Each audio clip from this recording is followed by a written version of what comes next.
Hello everyone, it's AkiR2000 again. Welcome back to The Novelist. So, the story so far. The first month we finished really evenly. That's the first 3 days. Then, or is it the week? I don't know. Month? It said something about a month, I thought. I forget. Anyway, 4. When Linda put on an art show and asked for Dan's help with publicity, he missed an important deadline on his book to help her with the art show, but also sent Paul a rough draft to ease the blow of missing his deadline. So, yeah, I focused on Linda with a compromise to Dan. Now, 5. When Linda and Tommy had surprise visitors the same weekend that Dan's friend was visiting. Oh my gosh, what are we going to do now? So, we'll see. Let me take a look and see what happens. Let's continue.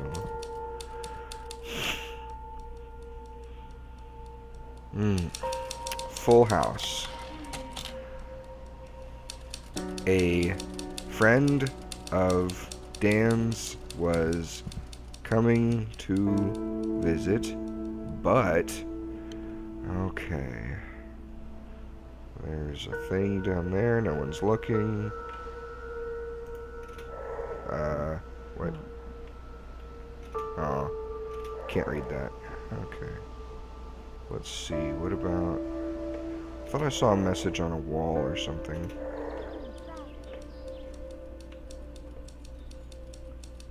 Jeez. Wish I didn't have to get so close. Guy, probably not expecting to hear from me, were you? You know I'm all about surprises.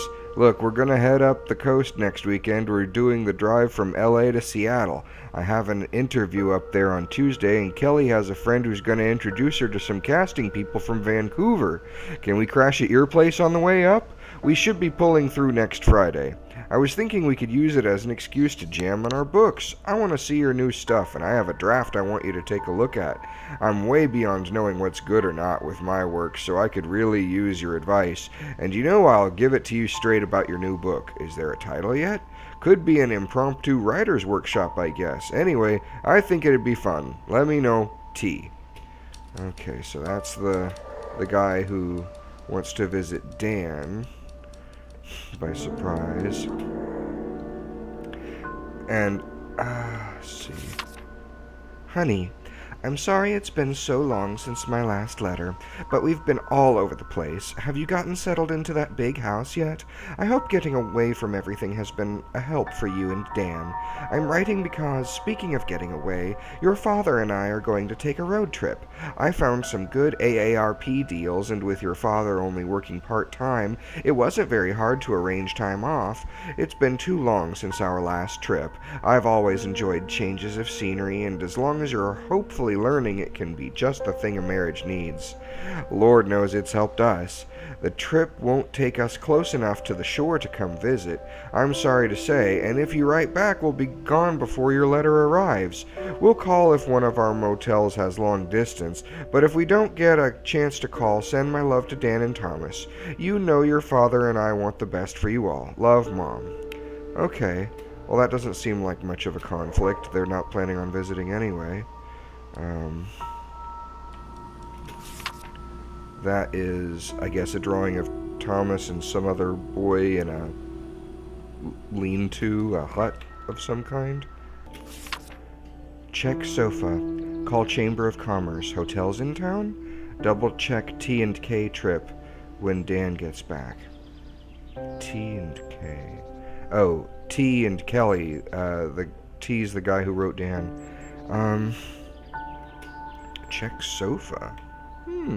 What's this?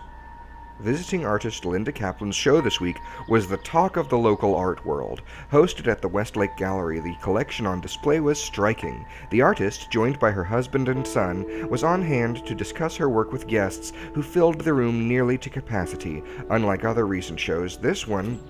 blah blah blah blah blah. Okay, well that's nice. I'm glad.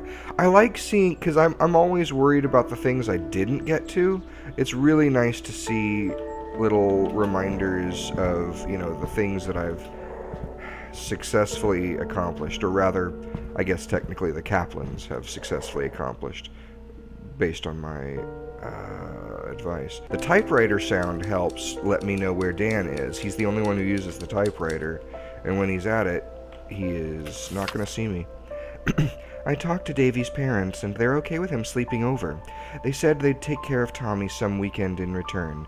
I know the timing isn't great, but maybe we can work something out. Let's talk when you get up. Lynn. Huh. Okay. So, Davy, I guess, is, Tommy's, friend. Good news. Mom called today with a change of plans. They made better time on the first leg of the trip than they expected, and they're coming to visit. No! Bad news, they want to come this weekend. Did Dan tell Tynan they could stay here for sure, or is that still up in the air? I'll ask after dinner. She sounded cheerful enough on the phone, though I can't help wondering if they took this trip because they hit another rough patch. I hope not. I hope they just want to see Tommy and have a classic Mears family feast. Mears. Though maybe seeing how they've ended up will be good perspective for Dan and me. Speaking of which, Dad better not get nosy. I've told him 1,000,000 times that my marriage is not his business. Maybe I'll try the thing Christine told me. When someone asks you something private, just say, "Why do you ask?" Put it back on them and see if they've actually got a reason to get into your business. Yeah, I've got to remember to try that. We'll see how he answers that one. Doesn't seem like a hard question to answer to me. I mean, if I'm asking you something private about your marriage because you're my daughter and you ask, "Why do you ask?" my answer's probably going to be something like, "Because you're my daughter and I love you and I care about you and I want to make sure that everything's all right and see if there's anything that I can do to help." I mean, I get that it's her right not to talk about it, but it seems to me like it would be coming from a place of I don't know.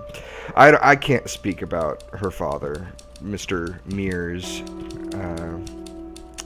I don't know what his motivations are like or what his tone is like. He may come off judgy, which might make her less inclined to answer him. All right, perfect. I've got a shot at this study here, the office. I took Tynan up on the book jam. He hasn't seen a word of my new book, and fresh eyes are priceless. He bailed me out on Tramer's Way. I hope he understands how much of that book worked because of him. I still remember when we were walking to the pond, and he had the idea about using newspaper clips and police reports. Of course, no matter how many times I tell interviewers it was his idea, they just keep giving me the credit. Maybe they just want the tidy auteur version. Oh well, can't change that. Let's just hope he has an idea for this one too. Friday can't get here soon enough. Okay, so Tynan really is helpful. Is this it? Yeah, I guess that's Tommy and Davy sitting on the couch watching television. Whoa. Dang it. I couldn't see that she was in there. I guess I needed to pay more attention to the sounds. Now she's suspicious. Faster. Leave me alone. Dinner this week, spaghetti and meatballs, da-da-da-da. Oh wait, this isn't different. This is different from what we saw before. Spaghetti and meatballs. Monday, Joe's tuna casserole and salad. Tuesday, Anne's crock pot Italian chicken and peppers. Wednesday, stir-fry steak and broccoli with rice. Thursday, Tommy's taco night and beers for us. Friday, baked ziti and salad. Saturday, lentil soup, too hot for something heavier. Oh! Didn't want to bother you while you were working, but didn't want to forget again. Been meaning to ask, have you found any ponds on your hikes? Creeks? No rush, just curious. Okay, that does it for the household clues. Now I just need to get the memories. You can sleep with us. What about Tommy?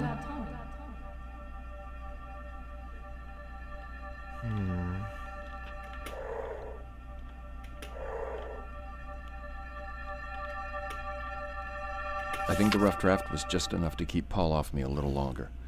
I hated sending it to him like that, but it was way better than sending nothing. At least I can prove I was working, that things are moving forward. He seemed to like the ideas that were there, though of course he had a lot of feedback. Fair enough.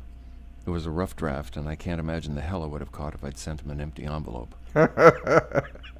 Yeah, but, I mean, I always say better to send something than nothing, but better to send nothing than an empty envelope. That's just like, you know, emphasizing the fact that you don't have anything. Okay, time to check memories. Check those fishing poles. Maybe we could find a pond. I thought Tommy was sleeping with us. I'm checking to see if this is a fold-out.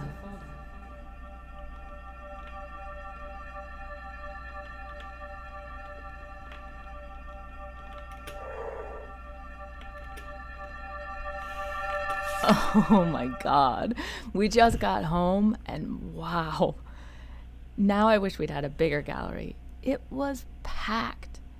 But I guess it's like a bar. Being loud and crowded just makes people think it's cooler. What an experience. So many people said that the promo in the paper caught their eye and stood out from the usual notices. And I've got a call with the agent Dan found scheduled on Tuesday. I don't know how I'll feel in the morning, other than hungover. But right now, I want that rush again. Hmm.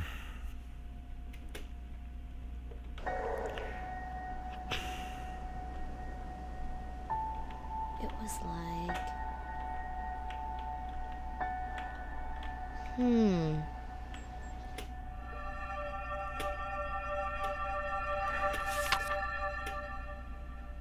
So, my thoughts on what Linda said. I mean, I'm really happy that her art thing went so well, and and honestly, because everything is so being pulled so many ways, it kind of makes me want to go ahead and disappoint her this Can Davy sleep over? time. Let me call his mommy. So, yeah. I mean, I'm weighing between disappointing Dan or disappointing Linda. I'm not quite sure which I'm gonna do. I can use the blue sheets to make a sofa fort. I hate that everybody's already got their expectations. Ooh. Watch that ugly sweater. Oh shit. Wait. Oh. Mom and Dad. Bet I can find you. Watch that ugly sweater Mom and Dad gave me so they can see me wearing it. Okay. Okay. So...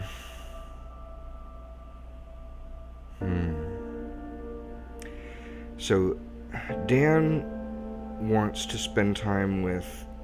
What was his name? Tyrion? I don't know. Something. T. He wants to spend time with T. To help him get ideas for his book, because it's very helpful for him, has been in the past. And he is reasonably concerned because, you know, he only was able to, he missed that deadline last time. Now, also, Tommy was disappointed last time, because I know I picked Linda compromising with Dan, so I kind of want to...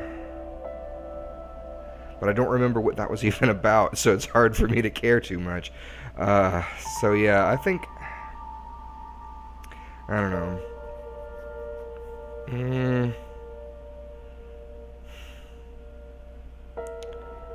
I think... I'm concerned about Dan having, like, missed that deadline. And Linda seems like she's doing okay right now. God, but I hate to disappoint her and have her send her parents away, but it is a last-minute change, so hopefully they should be understanding about that, you know? I think that's fair. I'm gonna focus on Dan with a compromise to Tommy. That's what I'm gonna do. I'm gonna wait till Tommy's not... I almost had it. Okay, so they're going upstairs. Hey, Pumpkin. Hi, Mom. That gives me a chance. Okay.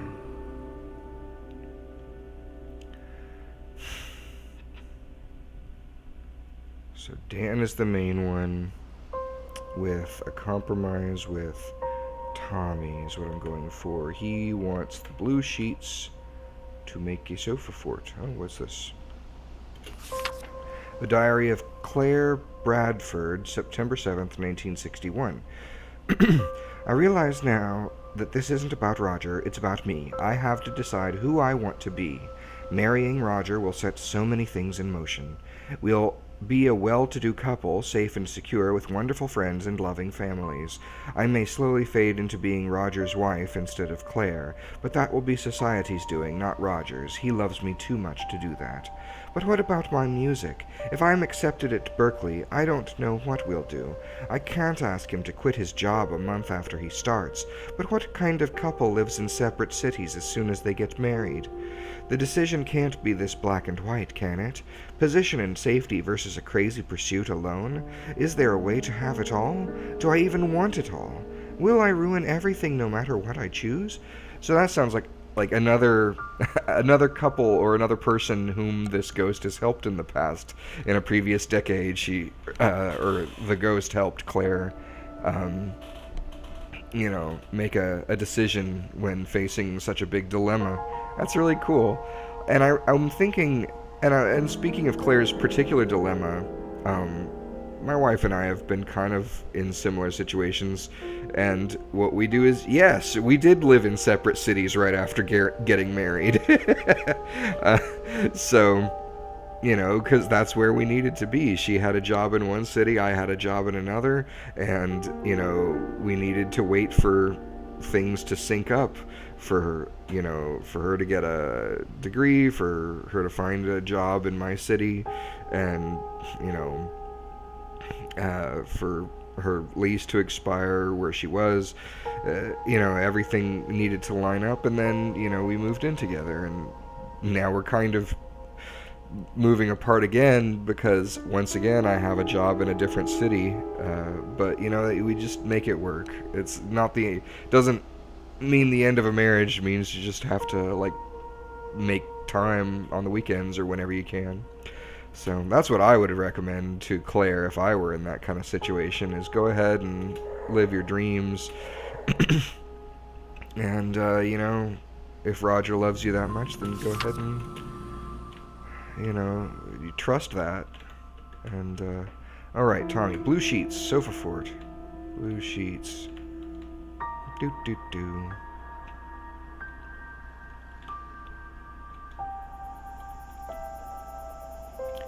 Said we could watch Lone Ranger. Are these the blue sheets? Yes.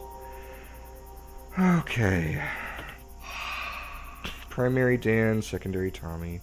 And, oh right, I still have to go to Dan and whisper it into his ear. Oh, what's this? The Diary of Claire Bradford, September 8th, 1961. Roger and I talked everything over today, and it was a mistake to speak so soon. I never should have brought any of this up without making up my mind first. Now I've only made things more difficult. I guess I was daydreaming, and he asked me what was on my mind, and before I could help it, it just came out, although maybe I wanted to get it off my chest. I told him I wasn't sure it was the right time to get married, and it upset him badly. It didn't matter how many times I told him that I wasn't calling it off, that I just had questions, that I hadn't made up my mind either way. All he heard was that I didn't love him anymore, which isn't true at all, but it didn't matter how many times I said that either. He's gone off for a drive, and now I'm here in the house alone, and I think I've made up my mind. I hope he gets back soon so I can tell him. Oh, I'd like to know how she made up her mind, what she decided, and I'm sorry that Roger took it so poorly. It's important to be patient with people and listen to them when they're having a dilemma. And, I mean, a good relationship, you should be able to talk about things before you're certain. She blames herself for having brought it up without making up her mind first. But I think in a really good relationship, especially if you're thinking of being lifetime partners with somebody, I think you should be able to talk about stuff before making up your mind, and you only bring stuff up after you've made up your mind. You're kind of leaving the other person out of the decision-making process. So, I don't know, that's my take on it. Okay, So, here we go. Let's see what happened. Dan was too excited about getting Tynan's feedback to cancel the visit. He found that the fishing poles were in great shape and he and his friend hit it off like they'd seen each other yesterday. Linda told them where they could find a small pond in the woods, and their trip paid off not only in fresh fish for dinner, but in new ideas for their books as well. That's great. That's really good. That's important.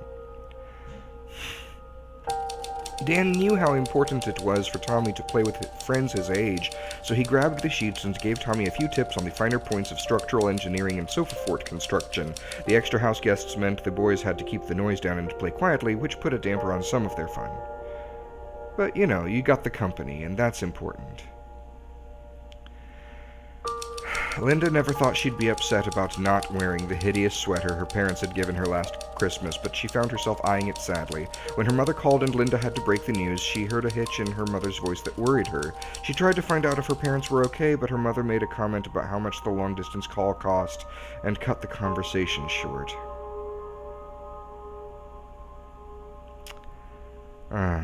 So, yeah, I feel bad about that, but honestly, I think that's the fairest compromise. The bottle.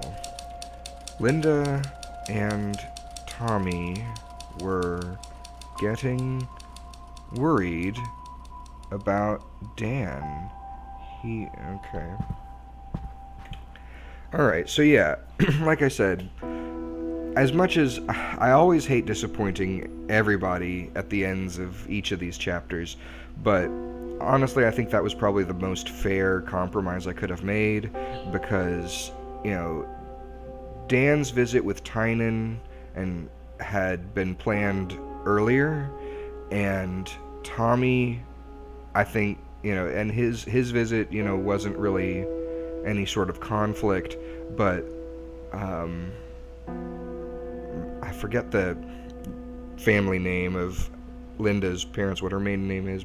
Starts with an M. Anyway, their visit was kind of last minute. So I think if you have to give up one, that's the most fair. And, you know, I just...